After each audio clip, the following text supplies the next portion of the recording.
That right there dealing, that's me. My name is Tyler, and I'm a World Series of Poker dealer. But here, I'm dealing at a tournament at Little Kings and Queens in Buford, Georgia. How did I end up here? Well, first, I got my professional start at Heather Alcorn's Poker Life Dealer Academy in Ozark, Missouri. From there, I went on a little road trip to Kansas City, St. Louis, Chicago, Detroit, Cincinnati, Louisville, Knoxville, and ended up at my first stop, which was in Cherokee, North Carolina. I put out a few videos of my road trip, so if you click on the link in the description, you'll see more videos there. While dealing at Cherokee, I met a few people who told me about Little Kings and Queens, so down I went to Atlanta, where they allowed me to work part-time, and on the last day, I decided to play a little poker, and this was the result. Located at the Tannery Row complex, where Tannery Row Ale House is located, Little Kings and Queens is a charity not-for-profit poker room featuring a tournament room and a live room. Well, we come into Kings and Queens, we quickly get a seat, and we get in for $300 at the 1-3 table, and everybody's really nice. Some of them recognize me as a dealer. I've never recorded at a poker table, but a lot of people take notice of the GoPro, and I think that has a lot of influence on future action, as we'll see in our first hand. Ace, King, Offsuit. The small blind makes it 13, and I re-raised 40 Junior Bacon cheeseburgers. We have 3 callers, and we go to a flop of Jack, Deuce, 7, 2 diamonds. I opt to not continuation bet. It checks around, and we see a turn, which is the Deuce of Diamonds.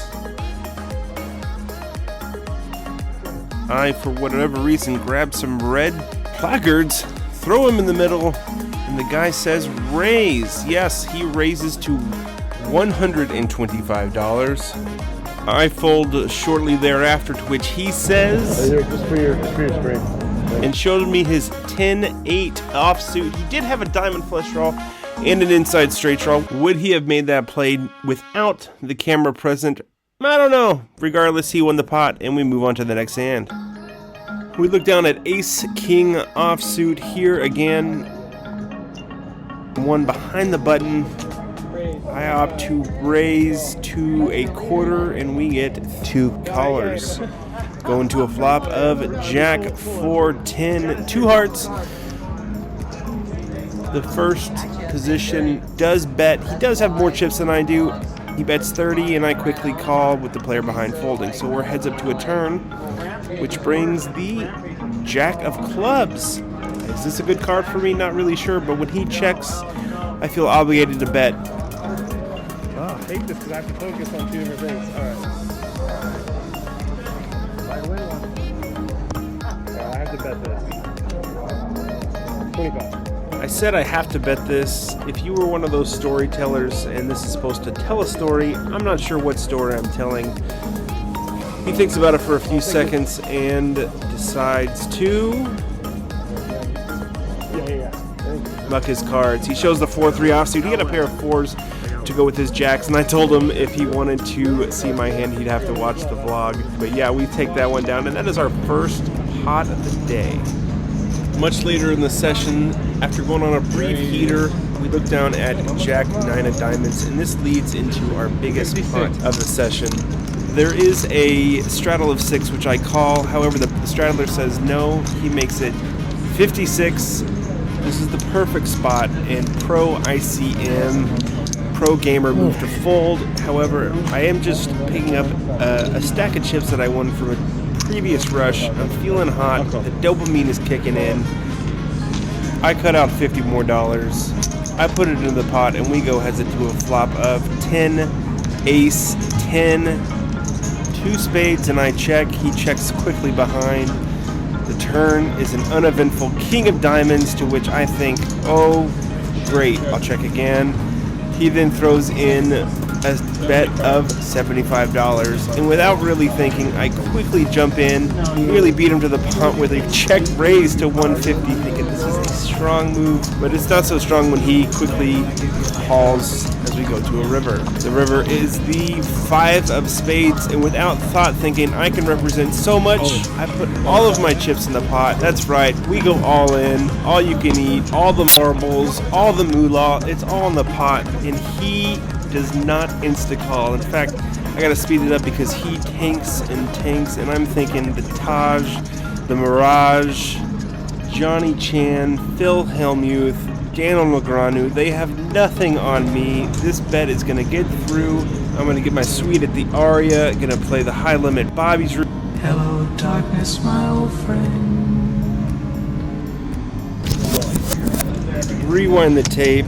None of that stuff's gonna happen. He called. I fall flat on my face as I show my Jack 9 of diamonds. He flips over King 8 offsuit. He turned a pair of kings, taking down nearly $1,000 pot in the process. It was an incredible call by him. Well done, sir. Good play. And all I had to say to him was nice hand. He got me there. I reload for another 200, and it leads us to our final hand. I'm in gamble mode as I look down at ace 4 of suited. Long story short, we end up getting all of my 175 Tyler dollars all into the pot, along with 3 additional callers. The pot grows to over $700. I'm hoping to get lucky.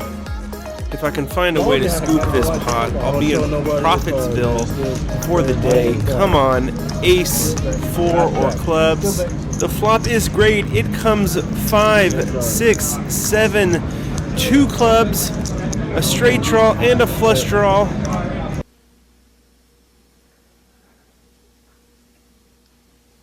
So you're telling me there's a chance?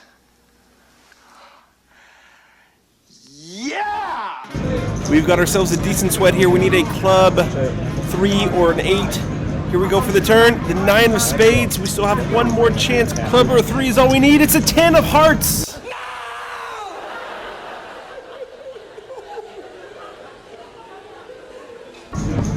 Well, sadly, that is all she wrote.